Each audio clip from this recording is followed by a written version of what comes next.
తీవ్రంగా ఖండిస్తున్నాను సార్. సరే, మళ్ళీ మీ దగ్గరకు వస్తాను. ఒకసారి శ్రీనివాస్ చౌదరి గారి దగ్గరికి వెళ్దాం. శ్రీనివాస్ చౌదరి గారు 2-3 అంశాలు మనం మాట్లాడుకుంటున్నాం. సరే, టు స్టార్ట్ విత్, మీరు తిరుపతి వాసులే కాబట్టి మీకు దీని మీద అవగాహన ఉండి ఉంటుంది. డిక్లరేషన్ సంబంధించి మా అందరికన్నా మీకు ఎక్కువ అవగాహన ఉంటుంది. మీరు ఎక్కువగా స్వామికి దగ్గరగా ఉంటారు కాబట్టి.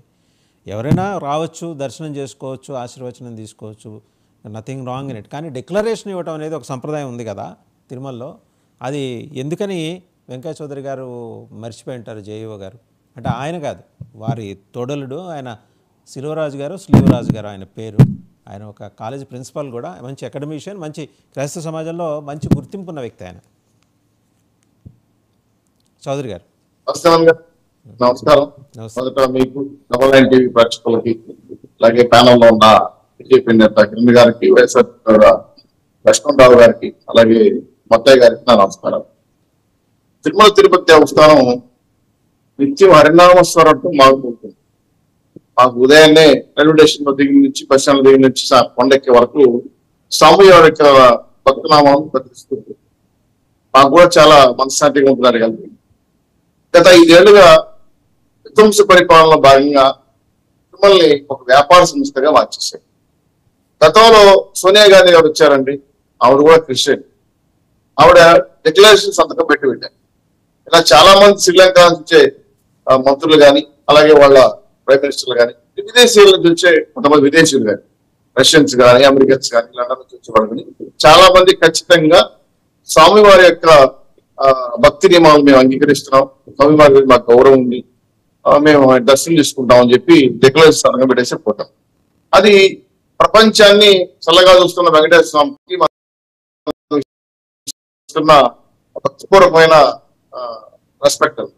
దీన్ని ఒక నిబంధనగా పెట్టి దేవాలయం. సో వేరే వాళ్ళు వచ్చినప్పుడు, ఏ మతస్థులు వచ్చినా కూడా వాళ్ళకి డిక్లరేషన్ ఇస్తారు.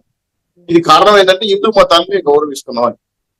గతంలో ముఖ్యమంత్రి గారు ఎప్పుడు బ్రహ్మచారికి వచ్చినా భార్యను తీసుకురాడు, డిక్లరేషన్ సంతకం పెట్టాడు, అనేక రకమైన గర్వపూరితమైన కార్యక్రమాలు చేసి తిరుమల పవిత్రతకి అపవిత్ర చేసినట్టు మనం చూస్తాం.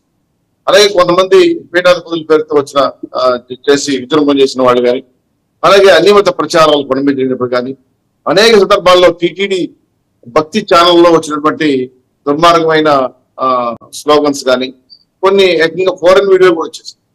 అలాగే భక్తుల ఉన్నటువంటి ఆ యొక్క క్యూ కాంప్లెక్స్ లో యేసుక్రీస్తు నామస్మరణతో వచ్చే కీర్తనలు అవడం కానీ, అలాగే టికెట్లు, ఆర్టీసీ టికెట్ల పైన జెర్సులు మా యొక్క యాత్ర గురించి మాట్లాడడం కానీ, కొండపైన సిలువలో వేయడానికి ప్రయత్నం చేసిన కొంతమంది పాస్టర్స్ కానీ, అలాగే మత మార్పిడి చేయడంలో కొంతమంది కొనే దగ్గరనే ప్రయత్నం చేశారని కూడా చూసాం. ఇది చూస్తే ఒక రకంగా బాధ కలిగిస్తుంది. అన్ని మత ప్రచారం పైన, కొండ జరుగుతున్న అక్రమాల పైన కొంత భక్తులైనటువంటి వెంకటేశ్వర భక్తుల పట్ల కొంత నిజంగానే మనోభావాలు దెబ్బతిని. కానీ నేను కొలంబియా వెళ్ళాను సార్. అక్కడికి వెళ్ళినప్పుడు మసీదులోకి వెళ్ళాను. వాడు ఖచ్చితంగా గౌన్ వేసుకోవాలి, టోపీ వేసుకోవాలి, పాదాలు కడుక్కొని వాళ్ళ మతానికి సంబంధించిన ఆచారాలు పాటించి లోపలికి వెళ్ళి రావాలి. నా దగ్గర పుస్తకం బయట పెట్టారు, ఆ పుస్తకం సంతకం చేయమన్నారు. ఆ భాష నాకు తెలియదు కాబట్టి సంతకం పెట్టాను. మళ్ళీ అడిగాను టూరిస్ట్ వస్తున్నాడు, సార్ అది వాడు మతాన్ని గౌరవిస్తున్నాం, డిక్లరేషన్ ఇవ్వాలి సార్. ఇది జరిగింది ఒక 6-7 ఏళ్ళ క్రితం. అదేవిధంగా జెరూసలేం పోయేవాళ్ళు కూడా అక్కడ మత సంప్రదాయాలు గౌరవించి ఖచ్చితంగా మతాన్ని మేము స్వీకరిస్తున్నాం అని చెప్పి దర్శనం కాదు. మరి ఇతర ప్రాంతాల్లో ఉన్న దేవుళ్ళ దగ్గరికి వెళ్ళినప్పుడు మసీదు సాంప్రదాయాలు కానీ, చర్చ సాంప్రదాయాలు పాటించి మన దేవుడి దగ్గర కాదు. మరి వెంకటేశ్వర స్వామి పాపం చేశారు సార్, నాకు అర్థం కాలేదు. అంటే మా మతాలు గౌరవించారా? మా మతాలకు విలువ లేదా? చట్టపరమైన ఆంక్షలు లేవా? అందుకే దేవాదాయ శాఖ నిబంధనలు పెట్టింది. నిత్యం హరినామ స్మరణతో మారుమోగే తిరుమలలో అన్ని మతస్థులు వస్తే గౌరవిస్తాం, దర్శనం చేసుకోవచ్చు, తప్పే దేవుడు అందరూ వాడు. మరి డిక్లరేషన్ పెట్టడానికి ఏంటి? గర్వమా లేదా అహమా? లేదంటే మమ్మల్ని ఎవరు అడగరని లెక్కనేతనమా? వెంకయ్య చౌదరి గారు కొత్తగా జేఈఓ వచ్చారు. సరే, ఆయన హిందూ సంప్రదాయాలు పాటిస్తారు. వాళ్ళ కుటుంబ సభ్యులు ఎవరో కోడళ్ళు, అల్లుళ్ళు, ఇతర క్రిస్టియన్ సమస్యలు ఉండొచ్చు.